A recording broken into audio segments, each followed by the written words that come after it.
आज से हम लोग एक नई शुरुआत करेंगे और हम लोग NCERT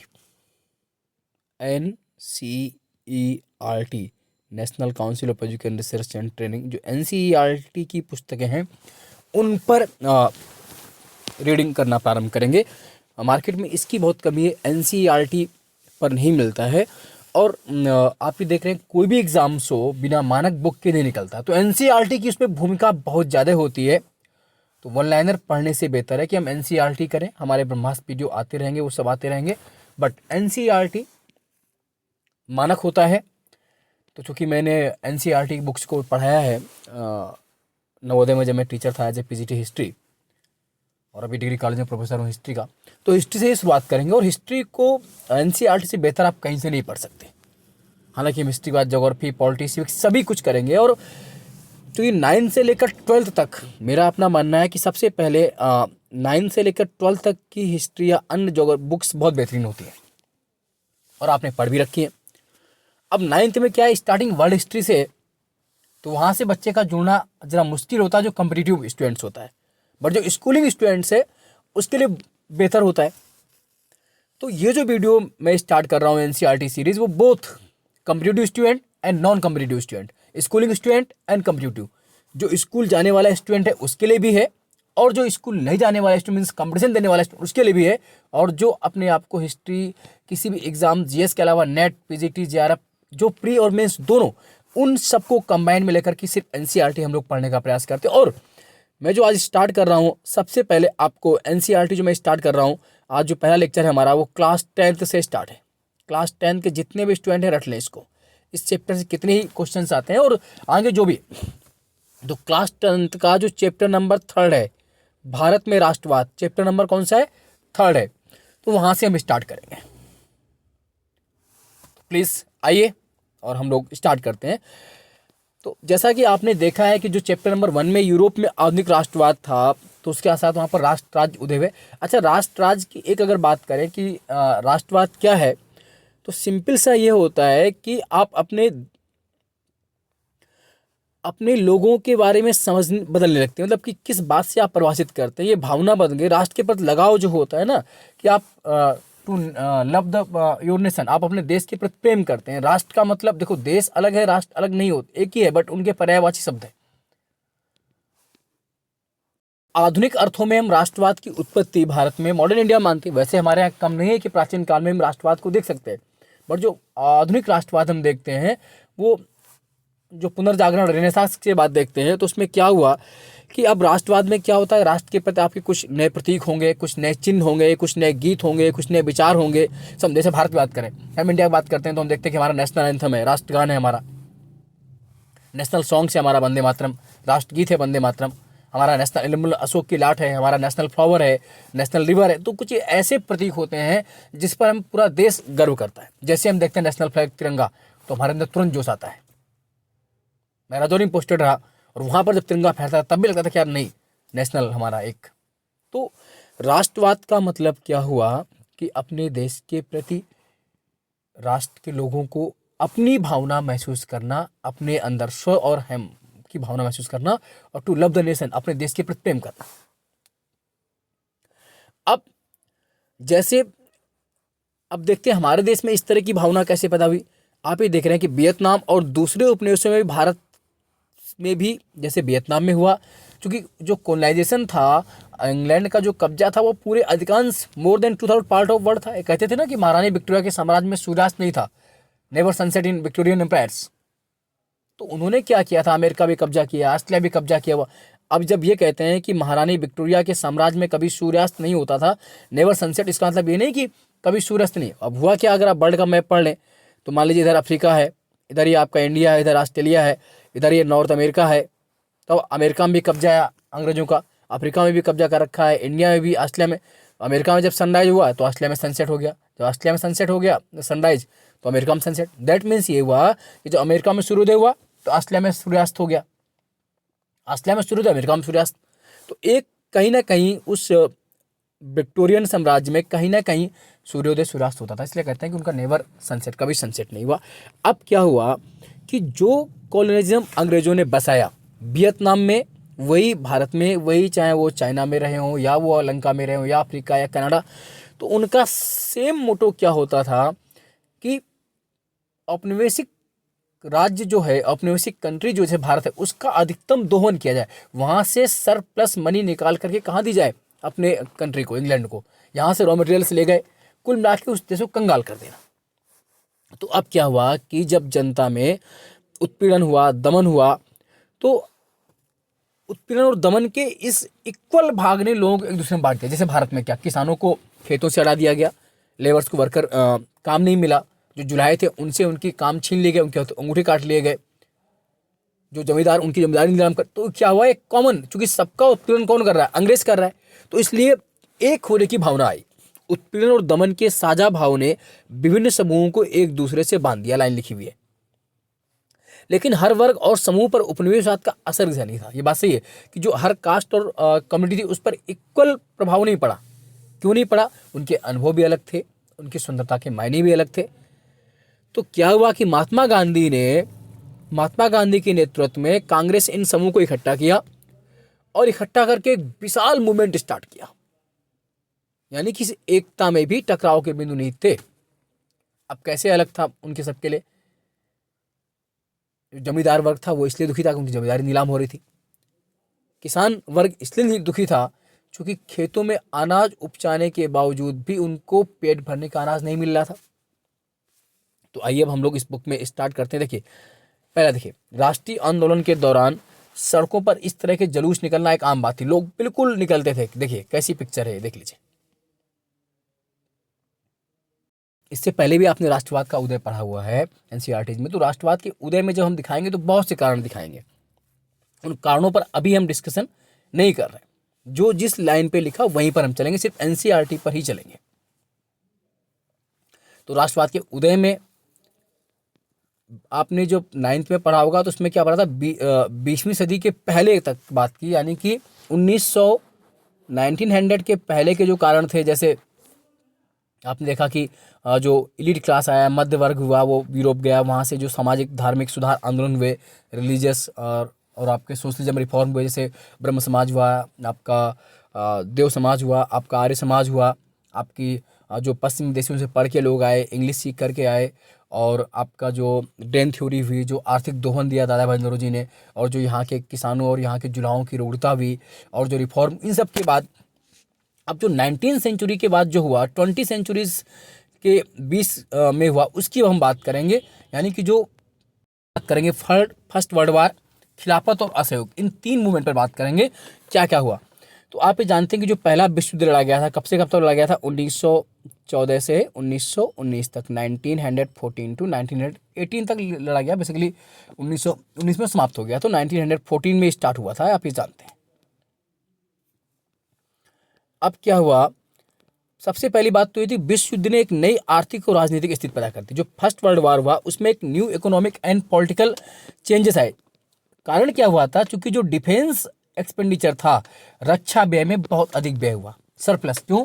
क्योंकि प्रत्येक देशों ने, और जर्मन ने जो बमबारी की थी, तरह तरह के नए एरोप्लेन्स ईजाद किए थे, नए बम बरसाए, उससे क्या हुआ कि प्रत्येक देश यूरोप में अधिकतम अपना पैसा किस पर खर्च कर रहा था? आर्मी पर, डिफेंस पर, मोर देन 70% तक कहीं कहीं।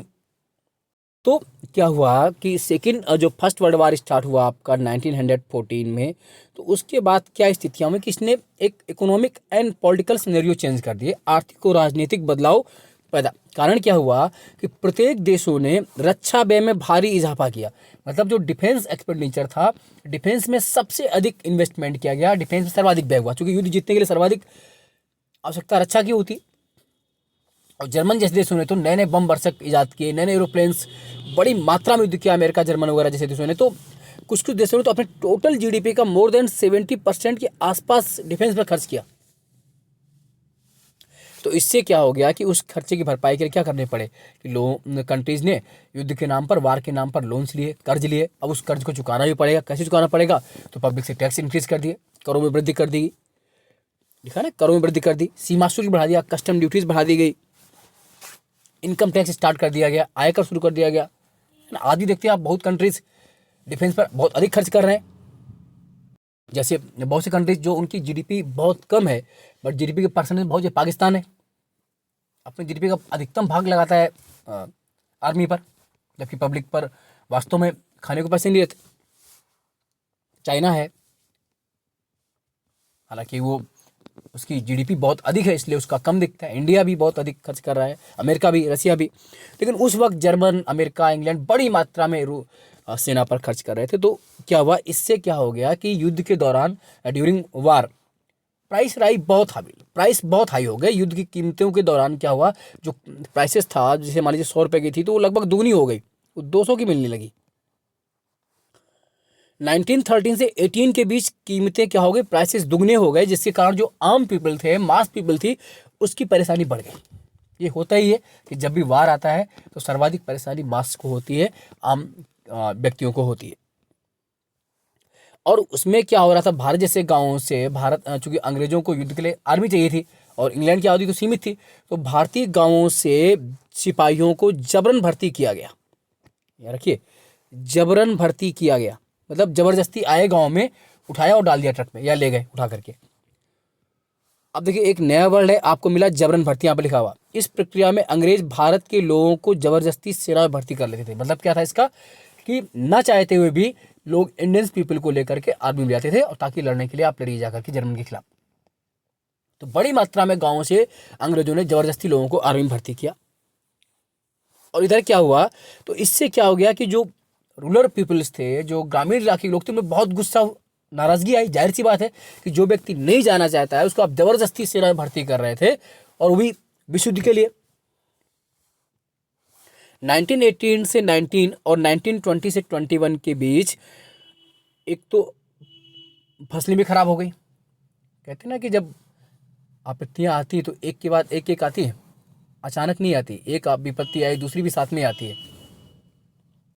तो 1921 में बहुत सारे हिस्सों में फसल खराब हो गई, जिसके कारण क्या हो गया कि खाद्य पदार्थों की भारी अभाव पैदा हो गया, जो आपका। तो इससे क्या हुआ कि जब फूड ग्रेन्स की कमी हो गई, अनाजों की कमी हो गई, खाद्य पदार्थों की कमी हो गई, और उसी समय फ्लू की महामारी फैल गई। फ्लू, ये अलग से आपसे क्वेश्चन आता है, किससे फैलता है, तो पिस्सुओं से फैलता है। तो इसीलिए 1921 की जनगणना के मुताबिक दुर्भिक्ष और महामारी से लगभग 120 से 130 लाख, लगभग 1 करोड़ 20 लाख से 1 करोड़ 30 लाख लोग मारे गए। समझिए, 120 to 130 लाख, 1 करोड़ 30 लाख लोग से अधिक लोग मारे गए। एक तो भूखमरी पर फ्लू। इसीलिए आप जानते हैं कि 1921 में हमारी निगेटिव ग्रोथ रेट रही थी पॉपुलेशन की। 1911 से 21 का जो समय था उसमें निगेटिव पॉपुलेशन ग्रोथ रेट, यानी कि नकारात्मक, निगेटिव ग्रोथ रेट। ये क्वेश्चन अलग से आता है, चाहे आप पीसीएस का दें, चाहे नेट का दें, चाहे किस इकोनॉमिक्स में, कि किस वर्ष को हम महान विभाजक वर्ष कहते हैं। In which year we have known as great dividing year.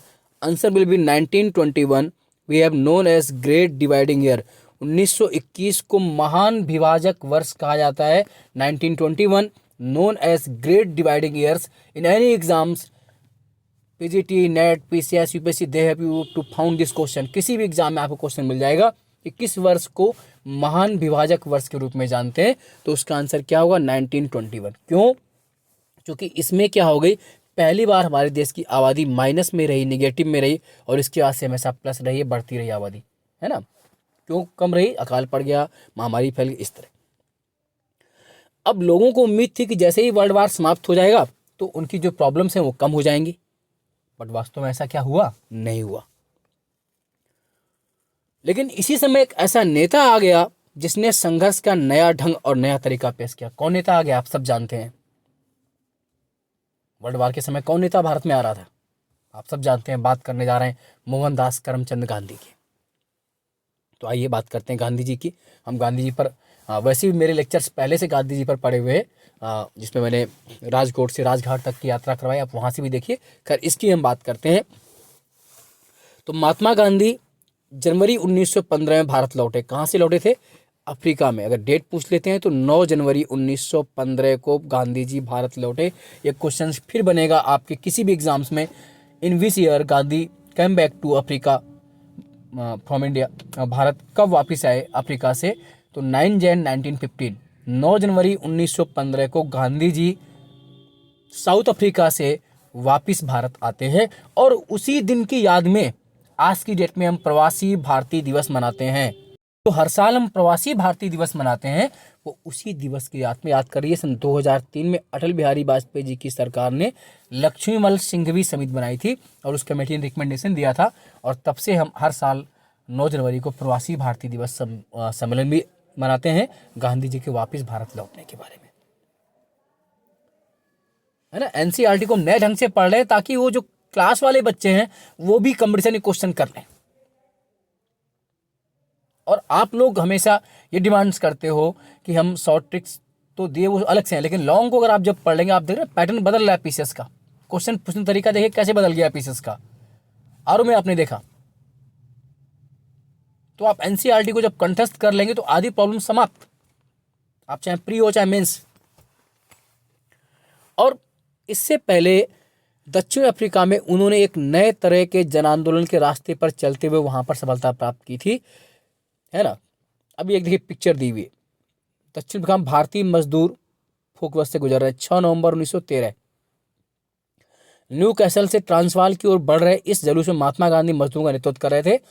जब जुलूस को रोका गया तो गांधी जी को गिरफ्तार किया गया, तो हजारों मजदूर अशोषण और अधिकारों के खनन नस्ल भेदी कानून के खिलाफ सत्याग्रह में शामिल हो गए। अब देखिए जब सत्याग्रह की हम बात करने जा रहे हैं, वो सत्याग्रह बेसिकली सक्सेस क्यों रहा, चूंकि गांधी जी इसका सबल प्रयोग अफ्रीका में ही कर चुके थे, यानी कि भारत में आने से पहले गांधी जी ने सत्याग्रह का सबलतम प्रयोग कहाँ किया था, दक्षिण अफ्रीका में। तो आइए बात करते हैं। तो नस्लभेदी सरकार से वो सफलतापूर्वक लुआ ले चुके थे, कहां पर, अफ्रीका में, अंग्रेजों से, और इस पद्धति को सत्याग्रह कहते थे। सत्याग्रह का मतलब क्या है, सत्य के प्रति आग्रह। अब देखिए सत्याग्रह के विचार में सत्य की शक्ति पर आग्रह और सत्य की खोज पर जोर दिया जाता है, मतलब सत्य की शक्ति, पावर ऑफ ट्रूथनेस, सत्याग्रह, सत्य के प्रति आग्रह और सत्य की खोज पर जोर दिया था। इसका अर्थ यह है कि अगर आपका उद्देश्य सच्चा है, यदि आपका संघर्ष अन्याय के खिलाफ है, तो उत्पीड़क से मुकाबला करने के लिए आपको किसी शारीरिक बल की आवश्यकता नहीं है। फिर समझिए, सत्याग्रह क्या कहता है कि सत्य की शक्ति पर आग्रह और सत्य की खोज पर जोर। अब इसका अर्थ क्या हुआ कि अगर आपका उद्देश्य सच्चा है, यदि आपका संघर्ष अन्याय के खिलाफ है, तो उत्पीड़क से मुकाबला करने के लिए आपको किसी शारीरिक बल की आवश्यकता नहीं है। ये कितनी बढ़िया बात कही गांधी जी ने। आप सिर्फ हिस्ट्री ही नहीं, जो इथिक्स का पेपर यूपीएससी में है उसमें भी सत्याग्रह आप कर पाएंगे। तो मतलब ये है कि अगर आपका ऑब्जेक्ट, आपका जो उद्देश्य है, जो आपका गोल है, वो ट्रूथ है, सच्चा है, रियल है, और आपका संघर्ष अन्याय के खिलाफ है, तो उत्पीड़क उस शक्ति से मुकाबला करने के लिए आपको कोई फिजिकली पावर, शारीरिक बल की आवश्यकता नहीं होगी, बल्कि सत्य से ही आप प्रयत्न करें। प्रतिशोध की भावना या आक्रामकता का सहारा लिए बिना सत्याग्रही केवल अहिंसा के सहारे पर भी अपने संघर्ष में सफल हो सकता है। इसके लिए दमनकारी शत्रु की चेतना को झिझोड़ना चाहिए। उत्पीड़क शत्रु को ही नहीं बल्कि सभी लोगों को हिंसा के जरिए सत्य को स्वीकार करने पर विवश करने की बजाय सच्चाई को देखने और सहज भाव से स्वीकार करने के लिए प्रेरित किया जाना चाहिए। इस संघर्ष में अंततः सत्य की ही जीत होती है। गांधी जी का विश्वास था कि अहिंसा का यह धर्म सभी भारतीयों को एकता के सूत्र में बांध सकता है। गांधी जी कहते हैं अगर आपका उद्देश्य सच्चा है तो जो उत्पीड़क शक्ति है उसको आप हिंसा के बदले अहिंसा से बात करिए और उसके अंतर्मन को, उसकी आत्मा को, इनर सोल को, आंतरिक चेतना को झंझोड़िए और उसको इस बात पर विवश करिए कि सच्चाई देख सके। और वो जानते थे, आप जानते ना भारत में सत्य में वो जयते, अंततः सत्य में ही विजय, सत्य की ही विजय होती है। और वो जानते थे अहिंसा का ये जो धर्म है भारत में भी, वो पूरे भारतीयों को छोड़ देगा। अच्छा, सत्याग्रह पर महात्मा गांधी ने जो लेख लिखा वो पढ़ लीजिए। कहा जाता है कि निष्क्रिय प्रतिरोध दुर्बलों का अधिकार है, निष्क्रिय प्रतिरोध। लेकिन इस लेख में जिस शक्ति की बात की गई उसे केवल ताकतवर ही इसका इस्तेमाल कर सकते हैं। यह निष्क्रिय प्रतिरोध की शक्ति नहीं है, इसके लिए तो सघन सक्रियता चाहिए। दक्षिण अफ्रीका का आंदोलन निष्क्रिय नहीं बल्कि सक्रिय आंदोलन था, गांधी जी कहते हैं। सत्याग्रह शारीरिक बल नहीं है, सत्याग्रही अपने शत्रु को कष्ट नहीं पहुंचाता, वह अपने शत्रु का विनाश नहीं चाहता। सत्याग्रह प्रयोग में दुर्भावना के लिए कोई स्थान नहीं। वो क्या कहते हैं कि सत्याग्रह कोई शारीरिक बल नहीं है, सत्याग्रही सत्य के प्रति आग्रह यानी कि दुश्मन का कोई नुकसान नहीं पहुंचाता, उसके अंतर्मन को झकझोरता है, उसकी आंतरिक चेतना में चोट करता है ताकि वो उस दुर्भावना से बाहर आ सके। सत्याग्रह तो शुद्ध आत्मबल है, सेल्फ पावर है। सत्य ही आत्मा का आधार होता है, इसीलिए इस बल को हम सत्याग्रह का नाम दिया। आत्मा ज्ञान से हमेशा लैस होती है, इसमें प्यार की लौ जलती है। अहिंसा सर्वोच्च धर्म है, अहिंसा परमो धर्म है। इसमें कोई संदेह नहीं है कि भारत विनाशकारी शस्त्रों के मामले में ब्रिटेन या यूरोप का मुकाबला नहीं कर सकता। अंग्रेज युद्ध में देवता की उपासना करते हैं, वे सब हथियारों से लैस हो सकते हैं, होते जा रहे हैं। भारत में करोड़ों लोग कभी हथियार लेकर नहीं चल सकते, उन्होंने अहिंसा के धर्म को आत्मसात कर लिया। क्या बढ़िया वाक्य लिखी है, आप इसको रट लीजिए। एथिक्स पीसीएस प्री मेंस कहीं पर भी आप इसको लिख पाएंगे। भारत आने के बाद गांधी जी ने कई स्थानों पर सत्याग्रह मूवमेंट स्टार्ट किए। 1916 में उन्होंने बिहार के चंपारण इलाके का दौरा किया और दमनकारी व्यापार बागान व्यवस्था के खिलाफ किसानों को संघर्ष के प्रेरित किया। आप जानते हैं कि सबसे पहले गांधी जी ने जो सत्याग्रह किया भारत में कहां पर किया, 1917 में बिहार के चंपारण में। क्वेश्चन आपसे बनेगा, रट लीजिए कि भारत में गांधी जी का पहला मूवमेंट कौन सा था। चंपारण पीजेंट मूवमेंट, चंपारण सत्याग्रह 1917 बिहार। तो सत्याग्रह का गांधी जी ने जो भारत में पहला प्रयोग किया चंपारण में किया। चंपारण की जो पूरी कहानी है वो मैंने अलग से बताई भी, पहले वाले वीडियो में आप देख लीजिएगा। उसके बाद गुजरात के खेड़ा जिलों में 18 में उन्होंने किसानों की मदद के लिए सत्याग्रह किया। खेड़ा में कब किया, 1918 में। ये भी आपसे पूछेंगे गुजरात के खेड़ा जिले में कब, 1918 में। और उसके बाद उन्होंने 1918 में ही अहमदाबाद सत्याग्रह मिल मालिकों के। तो एक तो गुजरात के खेड़ा जिलों किसानों की मदद के लिए सत्याग्रह किया गया, वहाँ पर फसल खराब हो जाने और प्लेग की महामारी के कारण खेड़ा के किसानों की लगान चुकाने की हालत में नहीं थे। एक तो प्लेग फैल गया था और फसल खराब हो गई थी, तो उन्होंने किसानों को रियायत दिलवाई। और 1918 में गांधी सूत कपड़ा जो सूती कॉटन मिल फैक्ट्रियाँ थी, मजदूरों के भी सत्याग्रह आंदोलन चलाने पर अहमदाबाद गए थे। तो गांधी जी ने रॉलेट एक्ट, आप जानते हैं जो कि सर सिडनी रॉलेट की अध्यक्षता में एक्ट पास हुआ था। 1919 में कानून आया था, रॉलेट कानून, रॉलेट एक्ट आया था। किसने पास किया था, सर सिडनी रॉलेट की कमेटी ने, तो इसलिए इसको रॉलेट एक्ट बोलते हैं। और इस एक्ट में क्या था, बिना वकील,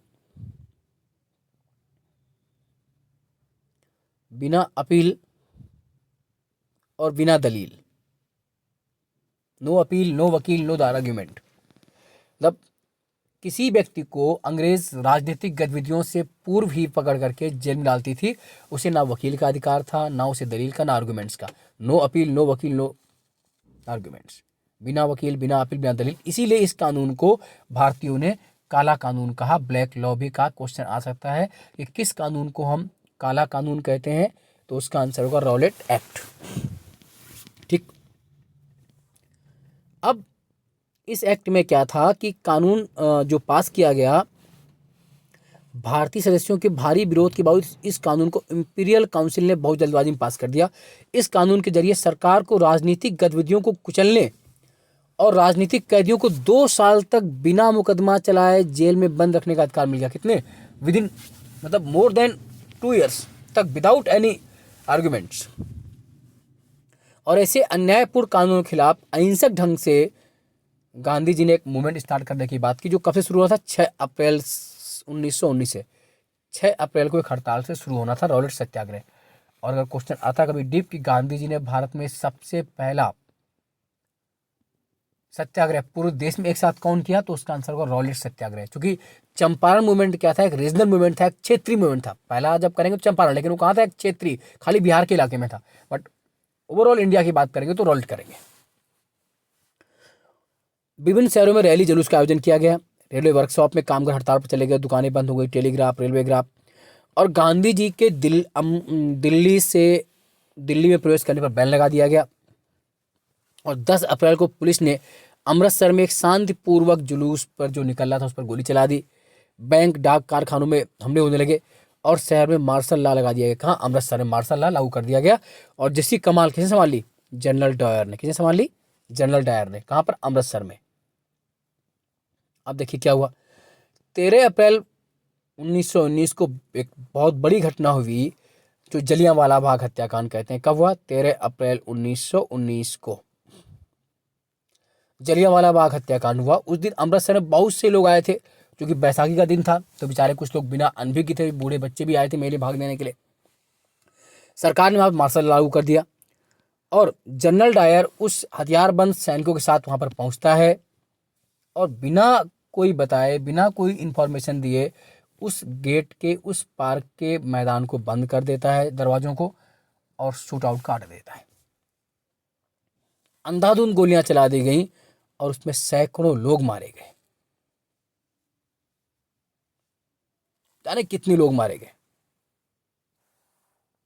ये देखिए स्थिति बनी है।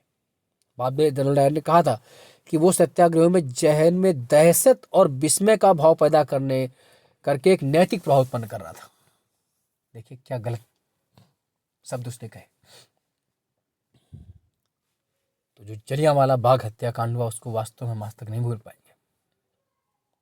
और उसका बदला फिर आप जानते हैं जनरल डायर को किसने मारा था आगे चल के? शहीद उधम सिंह ने। जैसे जैसे जलियांवाला की खबर फैलती गई, उत्तर भारत के बहुत से शहरों में लोग सड़कों पर आने लगे। जाहिर सी बात है, हड़तालें होने लगी, पुलिस से लोग मोर्चा लेने लगे, सत्याग्रहियों को जमीन पर नाक रगड़ने के लिए लोग तरह तरह से विरोध करते। इसलिए अंग्रेज सर भारतीयों में भय पैदा करने चाहती थी और भय पैदा करने के लिए, अपमानित करने के लिए, आतंकित करने के लिए सत्याग्रहियों को जमीन पर नाक रगड़ने के लिए मजबूर कर दिया गया। सड़क पर लोग घिसर कर चलने लगे, सारे साहिबों को सलाम मारने के मजबूर कर दिया गया, लोगों को कोड़े मारे गए और गाँव पर बम बरसाए गए, जैसे गुजरांवाली पंजाब वगैरह। और हिंसा फैलते थे। गांधी जी ने अंततः इस आंदोलन को क्या कर लिया? वापस ले लिया। भले ही रॉलेट सत्याग्रह बहुत बड़ा मूवमेंट था, बट वो अभी भी मुख्य रूप से शहरों और कस्बों तक ही था, गांव में नहीं फैल पाया। भारत महात्मा गांधी पूरे भारत में इससे भी ज़्यादा एक जनाधार वाला व्यापक मूवमेंट स्टार्ट करना चाहते थे, लेकिन उनका मानना था कि हिंदू मुसलमानों को एक दूसरे के नज़दीक लाए बिना ऐसा कोई मूवमेंट स्टार्ट नहीं किया जा सकता है।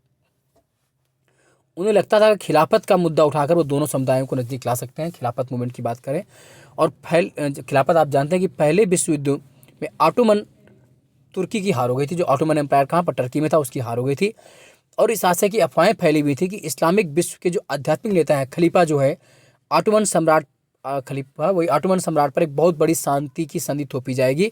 खलीफा की तात्कालिक शक्तियों की रक्षा के लिए मार्च 1919 में मुंबई में एक खिलाफत कमेटी बनाई गई। तो क्वेश्चन आता है कि कब खिलाफत कमेटी बनाई गई? 1919 में। कहाँ पर? मुंबई में। उसमें मोहम्मद अली और शौकत अली, जो खिलाफत मूवमेंट के नेता कौन थे? अभी क्वेश्चन बनता है खिलाफत मूवमेंट के नेता कौन थे? तो अली ब्रदर्स। अली ब्रदर्स कौन? मोहम्मद अली और शौकत अली। तो मोहम्मद अली और शौकत अली बंधुओं के साथ साथ कई युवा मुस्लिम नेताओं ने इस मुद्दे पर संयुक्त जन कार्रवाई की संभावना तलाशने के लिए महात्मा गांधी के साथ चर्चा की। सितंबर 1920 में कांग्रेस के कलकत्ता सेशन में महात्मा गांधी ने भी दूसरे नेताओं को इस बात पर राजी कर लिया था कि खिलाफत आंदोलन के समर्थन और स्वराज के लिए एक असहयोग आंदोलन स्टार्ट किया जाए। मतलब गांधी जी ने इस बात पर कांग्रेसियों को राजी कर लिया कि खिलाफत के मुद्दे पर ही एक असहयोग आंदोलन, non cooperation, NCM, non cooperation movement start किया जाए। अब बात करते हैं असहयोग ही क्यों, नॉन कॉपरेशन मूवमेंट ही क्यों। तो अपनी प्रसिद्ध पुस्तक हिंद स्वराज, ये क्वेश्चन बनता है कि गांधी जी ने हिंद स्वराज कब लिखी? तो आप बता पाएंगे कब लिखी गांधी जी ने? 1909 में। 1909 में जो गांधी ने हिंद स्वराज लिखी थी, उसमें महात्मा गांधी ने कहा था कि भारत में ब्रिटिश शासन भारतीयों के सहयोग से ही स्थापित हुआ है। किससे? ब्रिटिशों के सहयोग से ही स्थापित हुआ है और शासन इसी सहयोग से चल पा रहा है। अगर भारत के लोग अपना सहयोग वापस ले लें तो साल भर के भीतर ब्रिटिश शासन रह जाएगा और स्वराज की स्थापना। सत्य बात है, क्योंकि मुट्ठी भर अंग्रेज आए थे। आप तो ये जानते हैं कि स्टार्टिंग में मान ली 59, only 59 Britishers came in India, only 59, 59 अंग्रेज भारत में आए थे 1600 में, और हम 40 करोड़ के भारतवासी थे और उन्होंने हम पर 300 वर्ष राज किया। क्योंकि हमारे यहाँ कहते हैं कौन द्रफ हो हमें कहानी। अगर हम भारतवासियों ने एक एक तमाचा भी लगाया होता तो अंग्रेजों की 7 पुश्तें पैदा नहीं होती और हम इतने गुलाम नहीं होते। तो गांधी जी वही कह रहे हैं और हम उनकी गुलाम होते चले गए। गांधी जी कह रहे हैं कि भारत में ब्रिटिश शासन जो है वो भारतीयों के सहयोग से चला, चूंकि सेना में कौन थे, इंडियंस वाले, उनके कर्मचारी कौन, भारतीय, डीएम एसडीएम भी कौन, कर्मचारी कौन, अनाज कौन, किसान कौन, सब कुछ भारतीय थे। सेना में थे कौन, मोर देन 70% इंडियंस थे। नौकर कौन, सैनिक कौन प्रोवाइड कर रहा है, खाना कौन दे रहा है, माली कौन, बावर्ची कौन, सब तो भारतीय थे। तो वो कहते थे कि शासन भारतीयों के सहयोग से चल रहा है, और अगर भारत के लोग अपना सहयोग वापस ले लें तो 1 साल के भीतर ही ब्रिटिश शासन रह जाएगा और भारत में स्वराज की स्थापना हो जाएगी। ये बात सत्य है। असहयोग का विचार आंदोलन कैसे बन सकता था, गांधी जी का सुझाव था, और गांधी जी ने इसके लिए लोगों को क्या क्या चीज़ें, देखिए बाइकआउट करने की बात की। पहला एक वर्ड आया बहिष्कार, जिसे बोलते हैं बाइकआउट। बहिष्कार वर्ड क्या है, बहिष्कार या बाइकआउट। तो बहिष्कार का मतलब है कि किसी के साथ संपर्क रखने और जुड़ने से इनकार करना, या गतिविधियों में हिस्सेदारी, चीज़ों की खरीद व इस्तेमाल से इनकार करना। आमतौर पर ये विरोध का एक रूप होता है। बाइकआउट मतलब क्या है कि हम किसी भी, उनके साथ किसी भी रूप का कोई सहयोग नहीं करेंगे। अब देखिए गांधी जी ने किन किन चीज़ों की बाइकआउट की बात की थी। तो उन्होंने क्या कहा, सबसे पहले लोगों को सरकार द्वारा दी गई पदावधियाँ लौटा देनी। ये देखिए पॉइंट जो है प्री मेंस सबके लिए इक्वल है, और जो 9, 10th के बच्चे हैं जब भी सीबीएसई बोर्ड में देंगे यहाँ से क्वेश्चन आता जरूर है, चाहे लॉन्ग हो चाहे शॉर्ट हो। सरकार द्वारा दी गई जो पदवियाँ लौटा देनी चाहिए। जैसे कौन सी उपाधियाँ थी, जैसे राय बहादुर की, सर की, या जो कैसरे हिंद। तो गांधी जी ने कहा कि सबसे पहले जो इंडियन पीपल हैं वो अपने वो टाइटल्स वापस कर दें ब्रिटिशर्स को जो उन्होंने दिए हुए हैं, just like sir, just like कैसरे हिंद, राय बहादुर एक्सेट्रा। इसके अलावा सरकारी नौकरी जो गवर्नमेंट जॉब्स हैं, सेना आर्मी है, पुलिस है, कोर्ट्स हैं अदालतें, विधायी परिषद लेजिस्लेटिव काउंसिल्स, स्कूल्स हैं, और फॉरेन गुड्स, इनका बाइकआउट करना है। कितनी चीज़ों का बाइकआउट करना, कितनों का बहिष्कार करना है कि सबसे पहले सरकार द्वारा दी गई जो उपाधियाँ हैं उनको लौटा दें, सरकारी नौकरियों का, सेना का, पुलिस का, अदालतों का, विधायी परिषदों का, स्कूलों का, और विदेशी वस्तुओं का बहिष्कार करना चाहिए। क्वेश्चंस जब भी आप मेंस में लिखें तो लिख पाएंगे वहाँ पर निगेटिव पॉजिटिव दोनों में। गांधी ने 2 काम इसमें किए थे असहयोग आंदोलन में, एक नकारात्मक एक सकारात्मक। तो निगेटिव में बाइकआउट पे लाएंगे, तो बाइकआउट में क्या क्या बाइकआउट करना है हमको, titles, government jobs, army, police, court, legislature assemblies, schools and foreign goods. विदेशी वस्तुओं का बहिष्कार, स्कूलों का बहिष्कार, विधान परिषदों का बहिष्कार, अदालतों का, पुलिस का, सेना का, सरकारी नौकरियों का, और जो उनके द्वारा उपाधियां दी गई उन सबका बहिष्कार, बाइकआउट करना है। और अगर सरकार दमन का रास्ता अपनाती है तो व्यापक शवने अवज्ञा आंदोलन भी शुरू किया जाए। 1920 की गर्मियों में गांधी जी और शौकत अली आंदोलन के समर्थन में जुटाते हुए देश भर में यात्राएं करते रहे। अब क्वेश्चन आ सकता है कभी भी डीप, अगला पूछ सकते हैं, अभी तक पूछा नहीं कि पीछे में कि कौन लोग समर्थन जुटाने देश भर घूम रहे थे। तो गांधी जी के अलावा कौन घूम रहे, शौकत अली। कांग्रेस में बहुत सारे लोग इन प्रस्तावों पर सशंकित थे। वे नवंबर 1920 में विधायी परिषद के लिए होने वाले चुनाव का बहिष्कार करने से हिचकिचा रहे थे। उन्हें भय था कि इस आंदोलन में लोग हिंसा कर सकते हैं। नेक्स्ट, तो इसमें क्या हुआ कि सितंबर से दिसंबर तक कांग्रेस में भारी खींचतान रहती है, आप सब जानते हैं। और अंततः आखिरकार दिसंबर 1920 में तक आते आते समर्थकों विरोधियों में सहमति नहीं बन पाई। और दिसंबर 1920 में कांग्रेस के नागपुर सेशन में एक एग्रीमेंट हुआ, एक समझौता हुआ, जिसमें असहयोग कार्यक्रम पर स्वीकृति की मोहर लगा दी गई, यानी कि नॉन कॉपरेशन मूवमेंट जो था एनसीएम को एक्सेप्ट कर लिया गया। अब इस तरह आंदोलन पूरे देश में फैला देखिए। और इसमें जो सबसे ज्यादा हुआ, विदेशी कपड़े का बहिष्कार हुआ, फॉरेन गुड्स का बड़ी मात्रा में बाइकआउट किया गया, क्योंकि विदेशी कपड़ों को पश्चिमी आर्थिक एवं सांस्कृतिक प्रभुत्व का प्रतीक माना गया। जो western economic and cultural dilemma था उसका प्रतीक। आज भी लोग जो नीली जींस होती है अमेरिकन प्रतीक मानी जाती है। असहयोग आंदोलन, अब अच्छा कभी पूछ लेंगे आपसे कब से स्टार्ट हुआ था, तो आप ये बता पाएंगे कब स्टार्ट हुआ था। 1 अगस्त 1920 को, डेट अलग से रट लीजिए। 1 अगस्त 1920 को असहयोग आंदोलन स्टार्ट हुआ। एनसीएम वाज स्टार्टेड 1 अगस्त 1920। 1 अगस्त 1920 को एनसीएम नॉन कॉपरेशन मूवमेंट असहयोग आंदोलन स्टार्ट किया गया। और गांधी जी ने इसी मूवमेंट में कहा था कि within 1 year we get swaraj, within 1 year we get swaraj, 1 वर्ष के भीतर हम स्वराज प्राप्त कर लेंगे, अगर गांधी जी ने कहा था कि आप हमारे रास्ते पर चले। तो क्वेश्चन ये भी आता है कि किस मूवमेंट में गांधी ने कहा था कि within 1 year we get swaraj, 1 वर्ष में हम स्वराज प्राप्त करेंगे। तो एनसीएम में मूवमेंट चलता रहा, शहरों में भी चलता रहा और गाँव में भी चला। इसमें क्या है कि सबसे पहले हज़ारों स्टूडेंट ने स्कूल कॉलेज छोड़ दिए, हेडमास्टर टीचरों ने इस्तीफे दे दिए, वकीलों ने मुकदमा लड़ना बंद कर दिया, मद्रास के अलावा ज़्यादा प्रांतों में बहिष्कार कर दिया गया है ना। इसमें जो सबसे ज़्यादा नाटकीय प्रयोग हुआ, विदेशी सामानों का बहिष्कार किया गया और शराब की दुकानों की पिकेटिंग की गई। एक नया वर्ड है, ये आया हुआ क्वेश्चन है। पिकेटिंग क्या होता है? प्रदर्शन या विरोध का एक ऐसा स्वरूप जिसमें लोग किसी दुकान, फैक्ट्री या दफ्तर के भीतर जाने का रास्ता रोक लेते हैं। पिकेटिंग मतलब जैसे आपकी कोई शॉप है, मान लीजिए कोई विदेशी शॉप थी अंग्रेजों की, या किसी ब्रिटिशर्स की, या वाइन शॉप थी, या किसी अन्य चीज़ की, तो उस पर जाने के लिए बीच में ही रास्ता रोक दिया गया। तो प्रदर्शन या विरोध का एक ऐसा स्वरूप जिसमें लोग किसी दुकान, फैक्ट्री या दफ्तर के भीतर जाने का रास्ता रोक लेते हैं, पिकेटिंग। और बड़ी मात्रा में विदेशी कपड़ों की जो फॉरेन क्लॉथ्स थी उनकी होली जलाई गई। अब देखिए आंकड़ा इतना काम का है कि जब आप मेंस लिखेंगे तो वहाँ पर काम आता है। 1921 से 22 के बीच विदेशी कपड़ों का आयात आधा रह गया, उसकी कीमत 102 करोड़ से 57 करोड़ रह गई। मतलब लोगों ने फॉरेन गुड्स लेना बंद कर दिया, बड़ी मात्रा में उसका बाइकआउट किया गया। और एग्जाम्पल क्या रहा कि 1921 में से पहले जो हम विदेशी कपड़े 102 करोड़ के मंगा रहे थे, कितना जो फॉरेन गुड्स था हमारा 102 करोड़ का था, और वही इस 1 साल में घट करके 22 तक कितना रह गया, 57 करोड़ का। सोचिए लगभग आधा कर दिया हमने, यानी कि कितनी बड़ी मात्रा में बाइकआउट किया गया होगा फॉरेन क्लॉथ्स का, आप लगा सकते हैं। अब 102 करोड़ से घट करके उसकी कीमत 57 करोड़ है। ये कितना बढ़िया एग्जाम्पल से प्री मेंस सब में लिखने के लिए। बहुत सारे लोकल व्यापारियों ने विदेशी वस्त्रों का विदेशी वस्तुओं में, सिर्फ वस्तुएं नहीं, विदेशी चीजों से व्यापार करने या विदेशी व्यापार में पैसा लगाने से इनकार कर दिया। भारतीय कपड़े पहनने लगे तो भारतीय कपड़ा मिलो और हथकरघों का उत्पादन बढ़ने लगा, क्योंकि लोगों ने इंडियन चरखा, इंडियन क्लॉथ वियरिंग करना शुरू किया, तो यहाँ पर भारतीय लोगों का उत्पादन बढ़ना शुरू हो गया। कुछ समय बाद ये मूवमेंट, जब शहरों में मूवमेंट धीमा पड़ने लगा, तो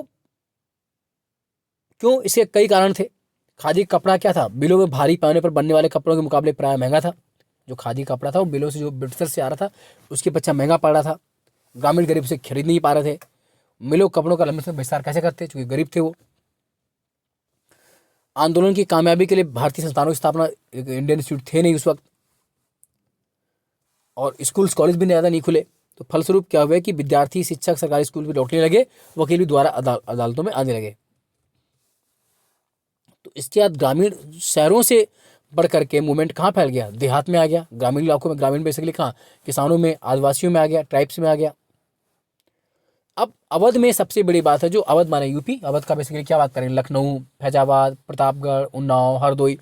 तो अवध में सन्यासी बाबा रामचंद्र किसानों का नेतृत्व कर रहे थे। बाबा रामचंद्र पहले फिजी में गिरमिटिया मजदूर के रूप में काम कर चुके थे।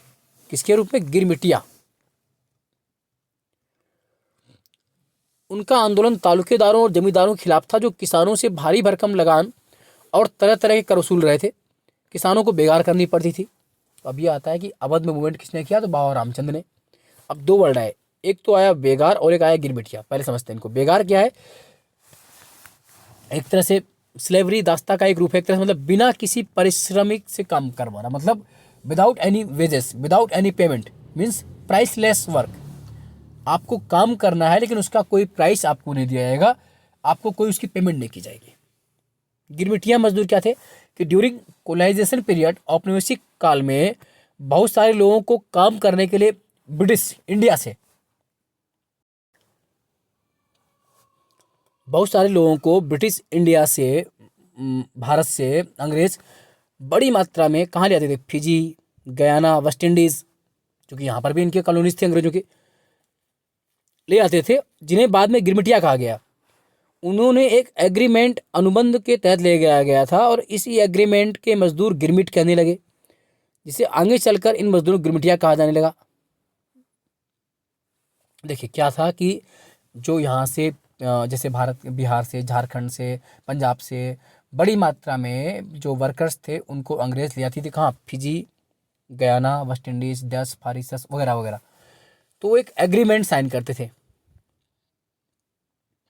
क्योंकि भारत उस वक्त अधिक शिक्षा ना होना और इन शब्दों को ना बोल पाने के कारण जो लेबर्स थे, मजदूर, वो एग्रीमेंट को क्या बोलते थे? गिरमिट। एग्रीमेंट्स को वो गिरमिट बोलते थे। क्या बोलते थे? गिरमिट। उस गिरमिट से गिरमिटिया पड़ गया, इसीलिए गिरमिटिया, पहला गिरमिटिया। एक बहुत बेहतरीन नॉवल लिखा है, आईआईटी कानपुर के प्रोफेसर साहब थे, पहला गिरमिटिया, पढ़िएगा कभी। तो इन्हें गिरमिटिया मजदूर थे। हालांकि वो जब वापस आए तो अवध में बस गए बाबा रामचंद्र। पट्टेदार के तौर पर उनके पट्टे निश्चित थे नहीं किसानों के, उन पे जबरदस्ती दमन की मांग की जाती थी। तो किसानों की मांग थी कि लगान कम किया जाए, बेगार खत्म हो और दमनकारी जमींदारों का सामाजिक बहिष्कार किया, सोशल बाइकआउट किया जाए जमींदारों का। बहुत सारे स्थानों पर जमींदारों को नाई धोबी की सुविधाओं से वंचित करने के लिए पंचायतों में नाई धोबी बंद का फैसला लिया गया।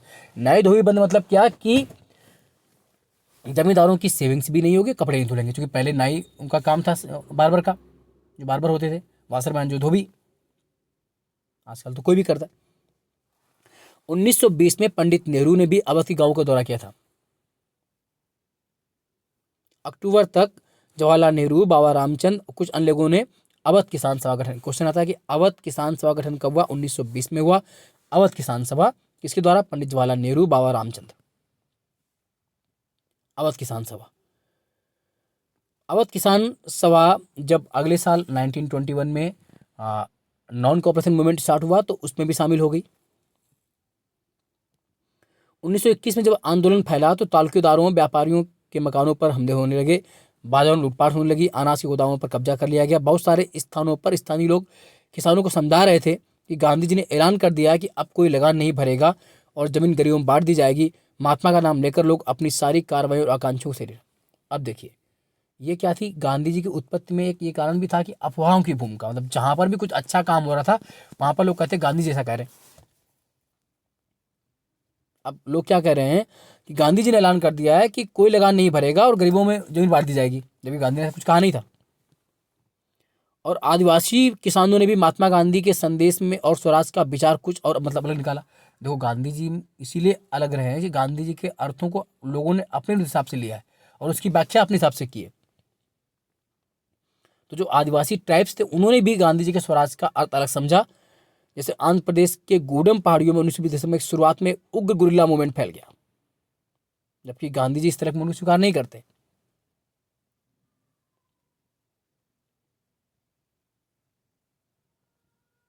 जो आंध्रा में लोकल मूवमेंट हुआ ट्राइब्स का, इसमें क्या था कि अंग्रेज सरकार ने बड़े बड़े जंगलों में लोगों को दाखिल होने पाया, क्योंकि जंगल किसे थे? जल जंगल जमीन आदिवासियों होते हैं। लोग इन जंगल में ना तो मवेशियों को चरा सकते थे और ना ही जलावन के लकड़ी और फल भी मिल सकते थे। इससे पहाड़ों के लोग परेशान और गुस्सा में थे। तो उनका नेतृत्व किसने किया? अल्लूरी सीताराम राजू। किसने नेतृत्व किया? अल्लूरी सीताराम राजू। वो कहता था कि वो उसके पास विशेष शक्तियाँ हैं, वो सटीक खगोलीय अनुमान लगा सकते हैं, लोगों को स्वस्थ कर सकते हैं, गोलियां भी उनका कुछ नहीं बिगाड़ सकती। किसने कहा? अल्लूरी सीताराम ने, कि अनुमान लगा सकते हैं, वो स्वस्थ कर सकते हैं लोगों को, और गोलियां भी उनका कुछ बिगाड़ नहीं सकती। राजू के व्यक्तित्व से चमत्कार विद्रोहियों में विश्वास था कि वो ईश्वर का अवतार है। राजू महात्मा गांधी की मानता गुणगाते थे, है ना, गांधी जी के भक्त भी थे वो। उनका कहना था कि वो असहयोग आंदोलन से प्रेरित हैं। उन्होंने लोगों को खादी पहनने तथा शराब छोड़ने के लिए प्रेरित किया। साथ ही उन्होंने दावा किया कि भारत अहिंसा के बल पर ही नहीं बल्कि केवल बल प्रयोग के जरिए आज़ाद हो सकता है। सिर्फ अहिंसा पर नहीं, बल प्रयोग पर। गुणों विद्रोहियों ने पुलिस थानों पर हमले किए, आदिवासियों को मारने की कोशिश, ब्रिटिश अधिकारियों को मारने की कोशिश भी की। हालांकि गुरिल्ला युद्ध चलता रहा बहुत दिन तक और 1924 में अल्लारू सीताराम राजू को फांसी दे दी गई। लेकिन राजू अपने लोगों के बीच एक मसीहा बन गया था, एक लोकनायक बन गया था। आज भी आंध्रा में इनकी बहुत बड़ी मान्यता है अल्लूरी सीताराम राजू की। इसी तरह जो चाय बागान थे वहाँ पर भी मूवमेंट फैल गया, क्योंकि 1859 के जो इंग्लैंड इनलैंड इमिग्रेशन एक्ट के बागानों में काम कर रहे मजदूरों को बिना इजाज़त बागान से बाहर जाने की छूट नहीं थी। जब उन्होंने असहयोग आंदोलन के बारे में सुना तो हजारों मजदूर अपने अधिकारियों की अवहेलना करने लगे। उन्होंने बागान छोड़ दिए और अपने घर को चल दिए। उन्हें लगता था कि अब गांधी राज आ जाएगा, इसलिए वो हर एक गाँव में जमीन मिल जाएगी, और वो अपनी मंजिल तक नहीं पहुँच पाए। रेलवे और स्टीमरों हड़ताल के कारण वो रास्ते में फंसे रहे। उन्हें पुलिस ने पकड़ लिया, उनकी बुरी तरह पिटाई हुई।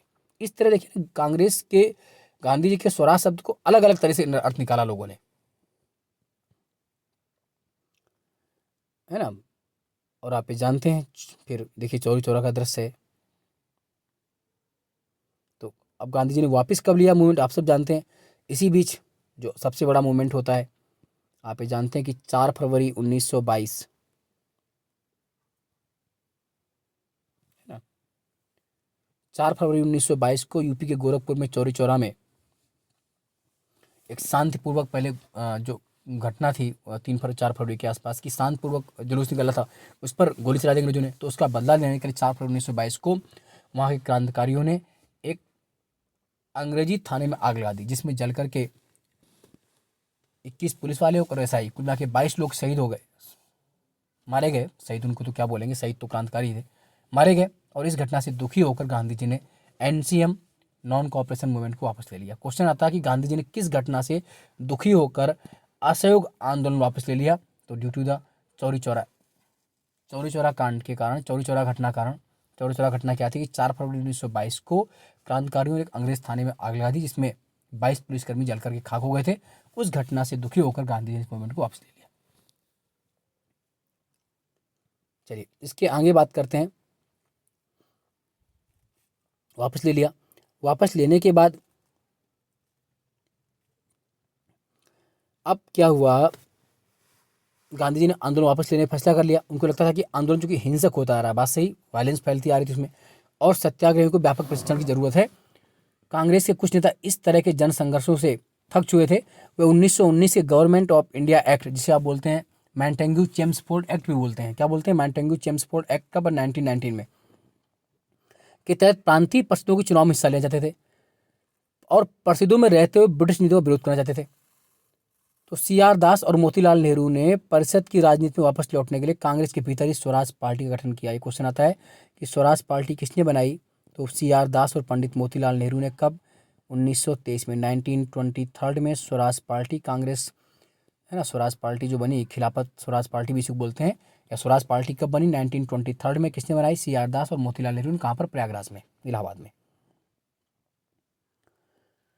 अब ऐसे करके 1930 तक चलने की बात अगर देखे जाए, इसी दौरान क्या हुआ, जो मेन पॉइंट है, 1928 में भारत की स्वतंत्रता की बात करने के लिए साइमन कमीशन भारत आया, अंग्रेजों भारतीयों को सुधार देने के लिए।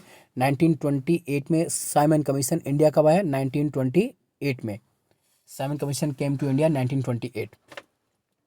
तो उसका बहिष्कार किया गया, उसका बाइकआउट किया गया। साइमन कमीशन वापस जाओ, go back Simon commission. Why, because अब साइमन कमीशन आया था इंडिया भारत के लोगों के बारे में जानकारी करने के लिए, और उसमें एक भी भारतीय नहीं। They are all britishers, they are all brights, they have no one Indians, and you have to come to India, discussion about the Indian condition, how can be possible। मान लीजिए हम किसी भी जगह की बात करें, मान लीजिए हम बिहार जाना चाहें और बिहार की स्थिति के बारे में बात करें, और हम बिहार में चले जाएं सिंगल, और अपने साथ ले जाएं 10 लोग यूपी से, और बिहार किसी व्यक्ति से पूछे ही नहीं, तो वहाँ की कंडीशन कैसे मालूम चलेगी हमको। तो जब वो भारत आए थे, तो अगर भारत की जानकारी उनको चाहिए थी, भारत की स्थितियाँ क्या हैं, तो कम से कम उसमें कुछ इंडियंस मेंबर्स तो शामिल करते। पर उसमें जितने मेंबर थे वो सभी क्या थे, ब्रिटिश थे। इसीलिए इसको व्हाइट कमीशन भी कहते हैं।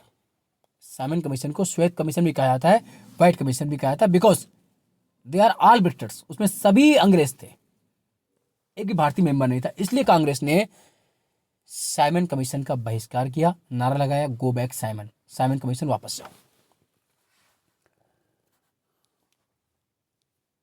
तो और आप ये जानते हैं, इसी विरोध के दौरान पंजाब में 1928 में जब लाला लाजपत राय विरोध कर रहे थे इसका, साइमन कमीशन की लाठियां बरसाई गई, और 1 महीने के बाद साइमन कमीशन के दौरान जो विरोध के दौरान जो लाठी पड़ी लाला लाजपत राय पर, और 1 महीने बाद वो शहीद हो गए थे, शेरे पंजाब, है ना। उसका बदला फिर सैंडर्स को मार के भगत सिंह आज़ाद वगैरह लिया था, वो खैर बात की बात है। तो इस विरोध को शांत करने के लिए वायसराय लॉर्ड इरविन ने अक्टूबर 1929 में भारत के लिए डोमिनियन स्टेट्स का गोलमोल सा ऐलान कर दिया कि अब 1929 में, हालांकि उसकी कोई समय सीमा नहीं बताई गई। तो उन्होंने सिर्फ इतना कहा कि भावी संविधान के बारे में चर्चा के लिए गोलमेज सम्मेलन किए जाएंगे, राउंड टेबल मीटिंग्स की जाएंगी, लेकिन इस बात से कांग्रेस के नेता संतुष्ट नहीं थे। खासतौर से जवाहरलाल नेहरू और सुभाष चंद्र बोस जो युवा नेतृत्व थे, वो चाहता था कि जल्दी कुछ इस पर बात हो, पूर्ण स्वराज के लिए बात हो। अब यहां पर दिसंबर 1929 में जवाहरलाल नेहरू की अध्यक्षता में कांग्रेस के लाहौर सेशन में पूर्ण स्वराज की डिमांड की। क्वेश्चन आता है कि पूर्ण स्वराज कहां पर मिला, तो दिसंबर 1929 में पंडित नेहरू चेयरमैन बने in the bank of river Ravi in Lahore session. 1929 के कांग्रेस के लाहौर सेशन में रावी नदी तट पर पंडित नेहरू तिरंगा झंडा फहराया। कब? 31 दिसंबर 1929, 31 दिसंबर 1929 को रात में 12 बजे के आसपास तिरंगा झंडा फहराया गया और वहां पर पंडित नेहरू ने पूर्ण स्वराज, फुली इंडिपेंडेंट, पूर्ण स्वराज की मांग की गई और ये तय किया गया कि 26 जनवरी 1930 को स्वतंत्रता दिवस के रूप में मनाया जाएगा। Independence day celebrated in 26 January 1930 and we have celebrate our independence day every 26 January. हम 26 जनवरी को अपना स्वाधीनता दिवस मनाएंगे।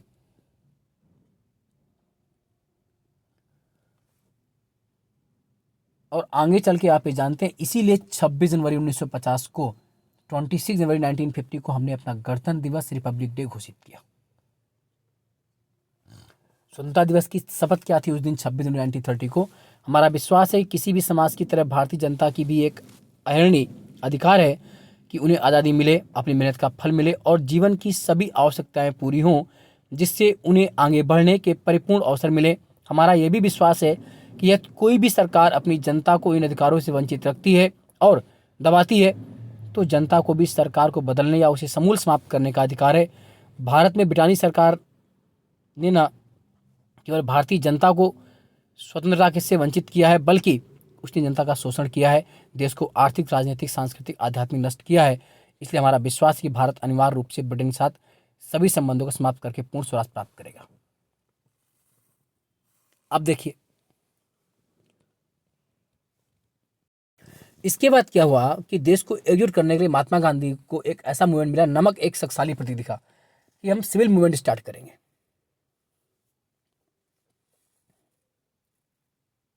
और 31 जनवरी 1930 को गांधी जी ने वायसराय इरविन को एक पत्र लिखा। उस खत में उन्होंने 11 मांगों का उल्लेख किया। कितनी मांगे? 11 डिमांड्स का उल्लेख किया। कुछ सामान्य मांगे थी उनकी, बट अंग्रेजों ने उसको भी नहीं माना।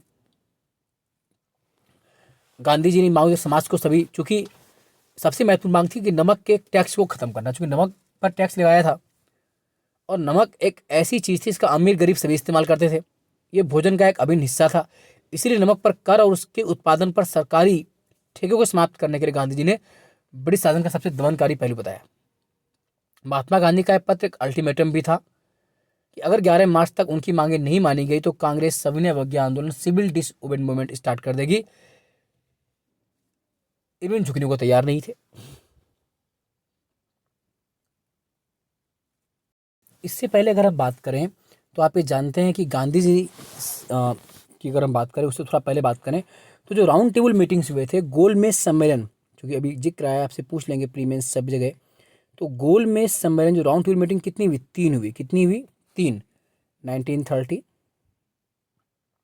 31 और 32, 30, 31, 32, 3 राउंड टेबल मीटिंग हुई 1930, 31, 32। और कांग्रेस ने केवल दूसरे में, किस वाले में? सेकंड वाले में, कांग्रेस ने केवल दूसरे राउंड टेबल मीटिंग यानी कि 1931 में गांधी जी ने भी भाग लिया था कांग्रेस की ओर से। 1931 Congress has participated only second round table meeting. Congress ने द्वितीय गोलमेज सम्मेलन 1931 में भाग लिया था और उसमें कांग्रेस की ओर से कौन गए थे? महात्मा गांधी। बट लेकिन अगर याद रखें, BR Ambedkar and Mohammad Ali Jinnah participated all 3 round table meeting, लेकिन अम्बेडकर और जिन्ना ने तीनों ही गोलमेज सम्मेलनों में भाग लिया था। याद रखेंगे इस बात को। खैर, अब हम आते हैं दांडी मार्च की ओर। तो गांधी जी की जब मांग नहीं मांगी गई तो गांधी जी ने अपने 78 विश्वास पात्र वॉलंटियर के साथ, एक क्वेश्चन आता है कि गांधी जी दांडी मार्च यानी कि सत्याग्रह में स्टार्टिंग में कितने लोग थे? तो 78 लोग के साथ गांधी जी ने नमक यात्रा शुरू कर दी। गांधी जी स्टार्टेड 78 पीपल्स के साथ यात्रा शुरू कर दी और यात्रा साबरमती में गांधी जी के आश्रम से 240 किलोमीटर नहीं, माइल्स होना चाहिए, मील है ना, लगभग 240 मील की दूरी पर थी। दांडी नामक गुजराती तटीय कस्बे में जाकर खत्म होती और गांधी ने 24 दिन तक हर रोज लगभग 10 मील की यात्रा की। कुल 240 मील की डिस्टेंस थी, पर डे 10 मील चलते थे और 24 दिन में गांधी जी ने अहमदाबाद से, यानी कि अहमदाबाद के साबरमती आश्रम से दांडी की डिस्टेंस तय की। बाय द 78 डेज में तय की। सॉरी, स्टार्टिंग में उनके पास 78 लोग थे, बट बाद में बढ़ करके उनके साथ कितने लोग हुए, हजारों करोड़ लोग हुए। किसी ने लिखा था उसी वक्त कि चल पड़े जिधर दो डग, चल पड़े कोट पग उसी ओर, गड़ गए जिधर एक दृष्टि, गड़ गए कोट नग। तो लाखों लोग उनके साथ जुड़ते गए और वो 240 मील की दूरी तय की। वहाँ पर कब पहुँचे वो? 5 अप्रैल 1930 को पहुँचे और 6 अप्रैल 1930 को 6 अप्रैल 1930 को समुद्र तट पर पहुंचकर नमक कानून का उल्लंघन करके गांधी जी ने नमक सत्याग्रह या सविनय अवज्ञा आंदोलन का स्टार्टिंग की। यहाँ से स्टार्टिंग होता है। तो आज मैं यहीं तक रखूँगा ताकि आप समझ सकें, और जितने भी बच्चे इस पर नए हों उस चैनल को सब्सक्राइब कर लें, शेयर कर लें, साथ साथ उनको जरूर भेजें जो स्टूडेंट्स हैं। और जो भी UPSC, PCS, MP, Bihar, Jharkhand, कहीं और नेट पेट पीजीटी जिसका भी एग्जाम दे रहे हैं वो सब इसको सुने। हम एनसीईआरटी की पूरी सीरीज लाएंगे। अभी पहले हिस्ट्री की सीरीज लाई जाएगी, फिर ज्योग्राफी, फिर पॉलिटी, इस तरह, लेकिन क्लास 9 से ही रखेंगे। अधिक से अधिक लोगों को आप शेयर करें, सब्सक्राइब करें और आप बताएं कि आपको ये मेरा प्रयास कैसा लग रहा है। कमेंट्स बॉक्स में कमेंट्स भी करें। धन्यवाद।